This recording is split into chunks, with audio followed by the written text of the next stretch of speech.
All right, so let me guess you found this video because you have a FXDX or FXDXT Dyna, and you have one of the factory fuel gauges that is either not working or clouded, and you're like, F this piece of shit, I need to get something better.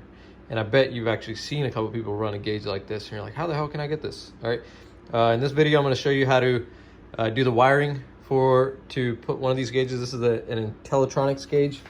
The part number for this one is Intellitronics B9016R. They make it in blue, red, green, white, all kinds of colors, and also they make it, if you rather have a number display, they also have one that just has a percentage display in the middle.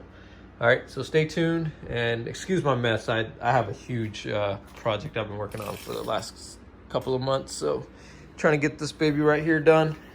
And also in the future, I will show you guys how to do the wiring for Dakota Digital, the MLX 2000 gauge for one of these bikes.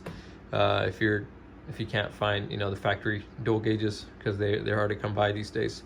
All right, let's get this video started.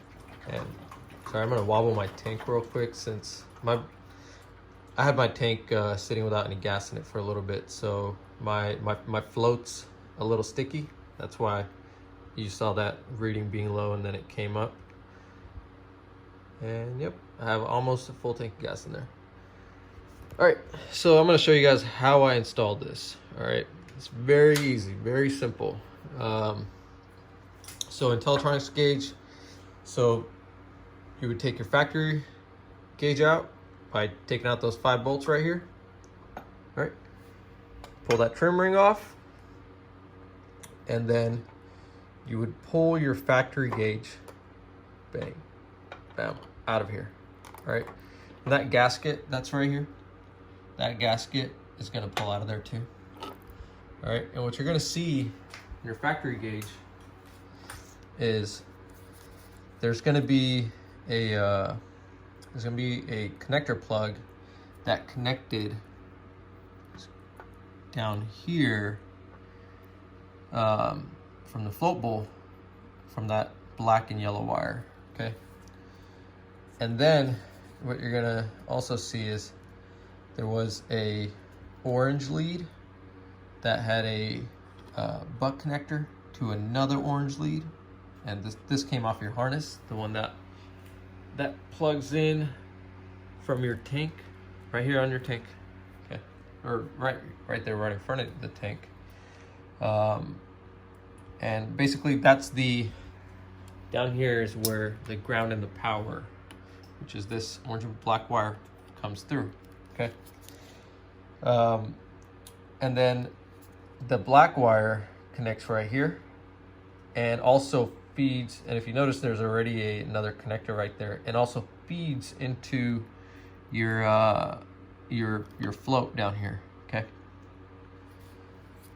So you got your factory gauge out, toss it to the side, and then all of your all the factory connectors that are on there, you want to splice them off or cut them off, and get you some connectors. You feel free to solder it. I'm not a fan of soldering on a bike, especially with freaking fuel next to it. I like crimp connectors a lot.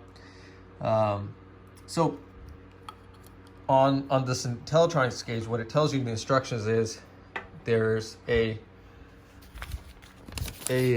blue wire that's in a loop and an orange wire, and the orange one, as you can see right there, I cut it off. And on the Intellitronics instructions, it says on the universal, if you have a universal gauge which has a resistance of 240 to 330 ohm for full and empty, you want to cut that orange wire. All right, so for if you look at this year's service manual, this is a 2002 FXDX, and this should apply to 94 through 2004 dynos. All right, and a lot of the other gauges too that Harley uses on the older bikes. And I think they're reading somewhere between like 237 ohms empty, 39 ohms full, which is the closest to that 240 to 330. All right, so all you gotta do on the Intellitronics gauge to set it up is cut the orange loop, which you don't see here anymore. And then what you wanna do is you're gonna be left with 4 wires that come off the gauge.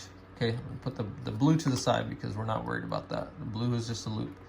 All right, the yellow wire, that comes from the sending unit, the float that's in the tank.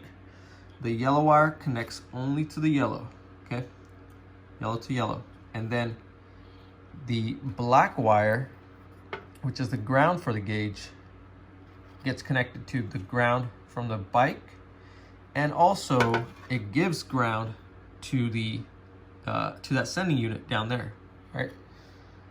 I hope you're still following, but pretty simple. Yellow to yellow, black on bike's harness, and black on into the football.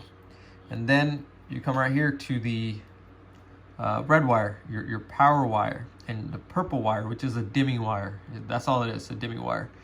Okay, your purple wire, if you want to have it dimmed at 100% brightness or full as it can go, you want to ground this. You want to put this to ground, or you can leave it unplugged. Just make sure it can't contact anything else. And then your power wire connects to the orange wire off the bike's harness. All right. So if you connect the purple, the dimming wire, to the power wire, then what that does is it dims it to 50%, and that's where I have mine set. So when I turn my power on, my gauge is not at super full brightness. It's at a little dim, so that way if I'm riding at night, it's not freaking blinding me. All right, but it does get just a little bit brighter than that. Okay, but that's pretty much it. Very simple. Then the other thing that I noticed, if you let's say you got this gauge all set up, okay, got your wiring all set up, and boom, you go to put this in. You got the gasket on there, which I'm gonna back up here just a minute, okay? The gasket that comes from the factory, make sure you keep that. You don't want to toss that gasket. It's a really good gasket because it protects the power wires going in.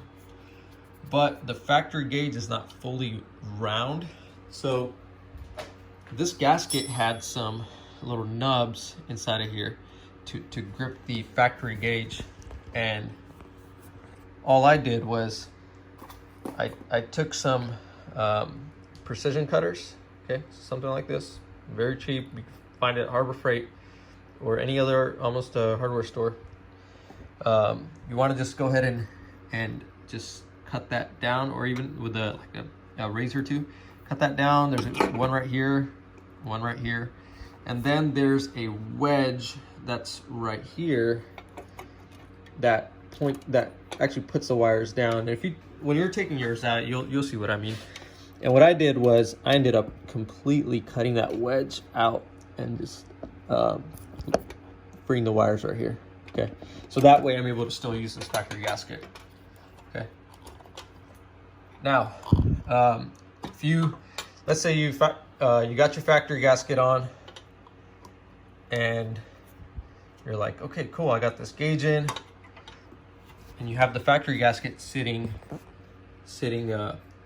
all the way down to the surface. What's gonna happen is you're gonna go to put your trim ring on,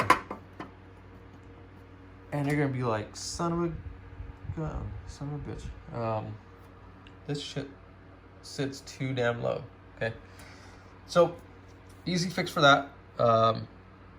If you have an assortment of O-rings, or if you want to just go to a hardware store, take the gauge with you, get an O-ring that fits it.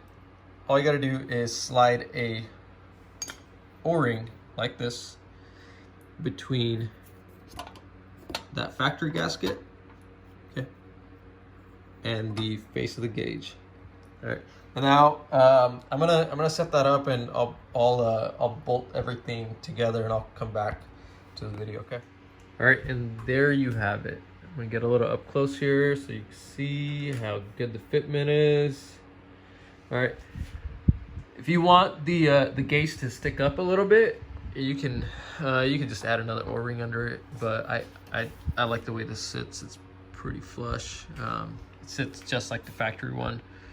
But yeah, so that's the video. I really hope I was able to help some folks out. I know how much of a pain in the ass it is, not being able to find those gauges, or trying to find one and you found one and somebody wants like 400 bucks for it, which is crazy. So these are only I think I paid close to 60 bucks for this gauge. So these gauges are pretty cheap. They're not waterproof, but I'm not too worried about water getting in through the face of it. But if you're super worried about gauge being waterproof or not, I called it Intellitronics because I was trying to get their speedometer and tach as well, and they can build you gauges that are waterproof too. So just another pointer. Also, fun fact, Autometer makes gauges that fit this too. All this is a 2 1/8 inch gauge. Okay, there's a couple of brands out there that build a gauge that will fit your bike. The only thing you got to keep in mind is that ohm rating. Okay, it's got to be at 240 to 33 or 233 to 37. As long as it's around that ohm rating, this gauge is gonna that gauge will work for you. Okay, and it'll give you a good reading. All right, y'all.